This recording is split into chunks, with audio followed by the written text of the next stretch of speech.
Ya, dan siapa saja tersangka lain yang dibidik polisi dalam kasus ujaran kebencian YouTuber Resbob? Kita bahas bersama Kabid Humas Polda Jawa Barat, Kombes Hendra Rohmawan. Selamat petang, Pak Hendra. Selamat sore. Ya, Pak Hendra, sebelumnya kan rekan Resbob masih didalami, lalu kini penyebar juga sudah dibidik. Sejauh ini, apa penyidik akan menjerat tersangka dalam kasus tersebut? Baik, Mas Sister, jadi kami telah melakukan penyidikan terhadap dua rekan yang merupakan rekan streaming ya. Ini bernama inisialnya AIB dan yang satu lagi adalah JFO. Nah, di sini nanti kami dari keterangan awal penyidik di sini, mereka bermula sebelum melakukan live streaming ini sempat berbicara di kos-kosan, ya. Kemudian setelah itu mereka naik mobil bersama dengan tiga orang itu, berarti tiga orang. Nah, kemudian disitulah dilakukan live streaming yang di mana Resbob kemudian menyampaikan statement yang memberikan statement yang ujaran kebencian kepada masyarakat Sunda dan juga kelompok klub sepak bola yang ada di Jawa Barat. Ya.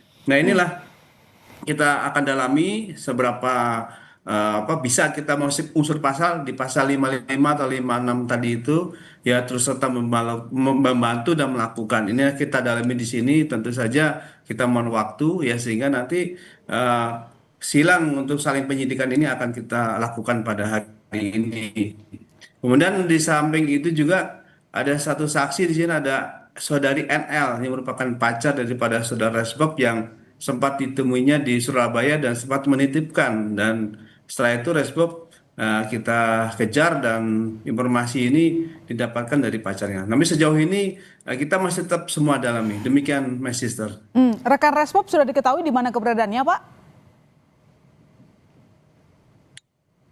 Untuk Resbob ini pernyataan dari pacarnya tadi itu ya dia akan pergi gitu ya.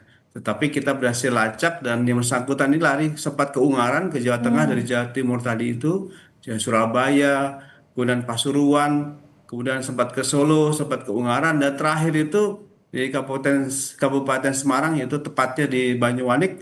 Setelah kita ikuti dari Ungaran ini berhentinya di situ. Jadi TKP terakhir itu penangkapannya di daerah Banyumanik, Semarang. Setelah dari Ungaran. Demikian, my sister. Pak Hendra, mungkin bisa dijelaskan lagi apa dasar penetapan tersangka, lalu kemudian apa motif Resbob dan mungkin kemungkinan rekannya yang juga berada satu mobil saat itu dengan Resbob. Nah, jadi kalau untuk motif jelas ya bahwa di sini dia adalah sebagai konten kreator ya, live streaming di situ. Namun memang dari beberapa konten yang disampaikan itu ya cukup kontroversi pernyataannya, dan inilah yang paling kontroversi sehingga eh, memberikan ujaran kebencian kepada masyarakat suku Sunda.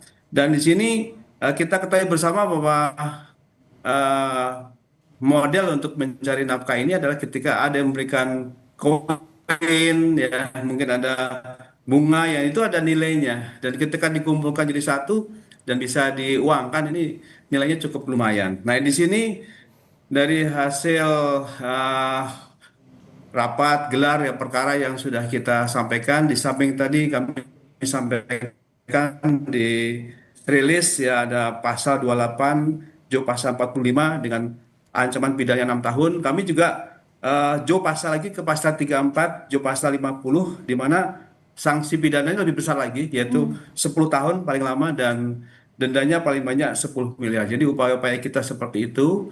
Dan apabila nanti dari kedua rekannya ini ternyata terbukti membantu dan terus membantu dan melakukan, tentu tadi akan kita kenakan pasal yang sama, tetapi akan dikurangi sepertiga penyampaian beliau tadi itu betul. Demikian, Baik, Mbak terima Mesista. kasih Pak Hendra telah bergabung di Kompas Petang. Selamat petang.